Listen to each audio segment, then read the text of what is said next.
Dear students, welcome to our channel Study 86. Today we will study worksheet number 26, science कक्षा 8. Topic है बच्चों प्रकाश. तो प्रकाश के बारे में देखिए. आज हम प्रकाश परावर्तन के नियम और समतल दर्पण में बनने वाले प्रतिबिंब के बारे में जानेंगे. प्रकाश परावर्तन का क्या नियम देखिए. प्रकाश परावर्तन का पहला नियम, परावर्तन के दौरान आपतन कोण आई सदैव परावर्तन कोण आर के बराबर होता है. मान लीजिए हमारे पास एक दर्पण है और जब दर्पण के ऊपर प्रकाश गिरता है, मान लीजिए ये दर्पण है, इसके ऊपर जब ये किरणें गिरती हैं उनको आपतित किरणें कहा जाता है. और जब ये गिरती हैं तो एक अभिलंब अथवा 90 डिग्री का कोण बन जाता है. यहाँ पर इसको परपेंडिकुलर को अभिलंब कहा जाता है. ये अभिलंब के साथ कोण बना देता है जिसको आपतन कोण कहा जाता है. और फिर प्रकाश की किरण टकरा करके दर्पण से चली जाती है. जाने वाली किरण को परावर्तित किरण कहा जाता है. और ये अभिलंब के साथ ये किरण भी एक दूसरा कोण बनाती है, कोण आर जिसको कहा जाता है, अथवा परावर्तन कोण जिसको कहते हैं. पहला कोण बनता है कोण आई, दूसरा कोण बनता है कोण आर. ये दोनों ही हमेशा बराबर होते हैं. कोण आई बराबर कोण आर के होता है. प्रकाश परावर्तन का दूसरा नियम, आपतित किरण आपतन बिंदु पर अभिलंब तथा परावर्तित किरण ये सभी एक ही तल में होते हैं. देखिए सारे के सारे एक ही तल में हैं, ऊपर वाले सरफेस पर हैं. देखिए आपतित किरण है और आपतन बिंदु पर अभिलंब भी एक ही साइड में है और परावर्तित किरण भी एक ही साइड में, तीनों एक ही तल में होते हैं, एक ही साइड में होते हैं. समतल दर्पण में प्रतिबिंब, आइए इसके लिए एक गतिविधि देखते हैं. तो समतल दर्पण में किस प्रकार के प्रतिबिंब बनते हैं ये देखिए. समतल दर्पण आप अपने घरेलू दर्पण को ले सकते हैं, मिरर को ले सकते हैं जो घर में आप प्रयोग करते हैं. एक टॉर्च ले लीजिए, एक समतल दर्पण ले लीजिए. समतल दर्पण में पी क्यू के सामने ओ पर रखें. पी क्यू के सामने ओ पर टॉर्च रख लीजिए. ये टॉर्च है यहाँ पर ओ पर. दर्पण पर दो किरणें ओ ए और ओ सी आपतित हो रही है. ओ ए और ओ सी दो किरणें किस पर आपतित हुई है. मान लीजिए ये दर्पण आपका और ये जो है किरणें इसके ऊपर आकर के गिरती हैं, यहाँ से जाती हैं, यहाँ से नीचे से ओ ए और ओ सी, ओ ए और ओ सी, इस तरह से दो किरणें गई हैं.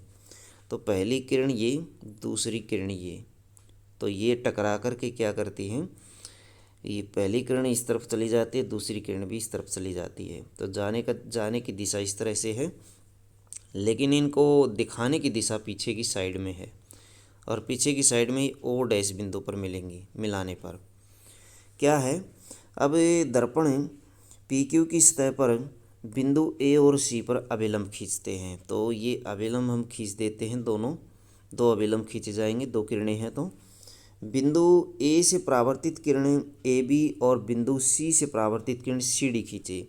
तो हमने ये सी डी खींची है और ये ए बी खींची है. तो इस तरह से दो किरणें हमने खींच दी हैं, पहली किरण ये, दूसरी किरण ये. तो अब इन रेखाओं को पीछे की ओर बढ़ाइए. तो इन रेखाओं को पीछे की तरफ बढ़ा दिया जो ओ डैश बिंदु पर मिलती हैं. क्या अब ये रेखाएं मिलती हैं? यदि हाँ तो इस बिंदु को ओ डैश से निरूपित करिए. क्या परावर्तित किरणें ई पर स्थित किसी दर्शक के नेत्र को बिंदु ओ डैश से आती हुई प्रतीत होती है? बिल्कुल प्रतीत होती है, दिखाई देती हैं, क्योंकि परावर्तित किरणें वास्तव में ओ पर नहीं मिलती हैं. ये ओ पर नहीं मिलती हैं, यहाँ पर नहीं मिलती हैं, ये मिलती हैं ओ डैश पर. ओ डैश पर से आती हुई दिखाई प्रतीत होती हैं, बल्कि मिलती हुई प्रतीत होती हैं. इसलिए हम कहते हैं कि ओ का आभासी प्रतिबिंब ओ डैश है. तो ओ से वास्तविक किरणें यहाँ से आई थी, लेकिन दिखाई कहाँ दी? यहाँ पर दी, दर्पण के पीछे. इसलिए ये यहाँ से आती हुई प्रतीत होती हैं. इसी को कहा जाता है दर्पण में प्रतिबिंब. तो देखिए इससे संबंधित कुछ क्वेश्चन हैं. प्रकाश परावर्तन के नियम बताइए. प्रकाश परावर्तन के दो नियम हमने स्टडी किए थे. ये दो नियम है, ये दो नियम आप लिखेंगे, प्रकाश परावर्तन के दोनों नियम. क्वेश्चन नंबर 2 है, प्रकाश परावर्तन के दौरान यदि आपतन कोण की माप 60 डिग्री हो तो परावर्तन कोण की माप क्या होगी? प्रकाश परावर्तन के दौरान अगर ये 60 का है तो परावर्तन कोण भी 60 का हुआ था. परावर्तन के नियम के अनुसार हमने देखा था कोण आई बराबर कोण आर के, तो दोनों बराबर होते हैं। समतल दर्पण में प्रतिबिंब किस प्रकार बनता है समझाइए। समतल दर्पण में प्रतिबिंब जो है वो आभासी बनता है, सीधा और आभासी, सीधे बनते हैं और आभासी बनते हैं, आभासी और वस्तु के आकार के बराबर, वस्तु के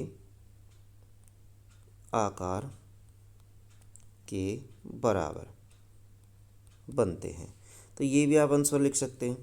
और अगर ये एक्सपेरिमेंटल रूप से पूछ रहे हैं तो फिर आप ऐसे ही इसको दिखा सकते हैं, चित्र बना सकते हैं और ये लिख सकते हैं। तो ये भी आप इसमें लिख सकते हैं। तो इस तरह से इसका आंसर हो जाएगा। समतल दर्पण में प्रतिबिंब किस प्रकार बनता समझाइए, कर लिया। क्वेश्चन नंबर 4 है, किसी वस्तु की सतह पर पड़ने वाले एक आपतित किरण सतह के साथ 30 डिग्री का कोण बनाती है, तो उसका आपतन और परावर्तन कोण कितना होगा। इन्होंने कहा कि मान लीजिए ये दर्पण है और ये आपतित किरण है, ऐसे इसने बनाया अभिलंब, इसने बनाया सतह के साथ 30 डिग्री का कोण। अभिलंब हमें पता है 90 डिग्री का कोण होता है। अगर ये 30 का तो ये 60 का बनेगा कोण आई, तो कोण आई आ जाएगा हमारे पास 60 डिग्री। अगर ये 60 का है तो परावर्तन कोण कितने का होगा, कोण आर कितने का होगा, कोण आर भी 60 डिग्री का हो जाएगा, ये भी 60 डिग्री का हो जाएगा। तो इस तरह से कोण आई और कोण आर निकाल सकते हैं। तो बच्चों ये थी आपकी साइंस की वर्कशीट। वीडियो अच्छी लगे तो लाइक करें, हमारे चैनल को सब्सक्राइब करें।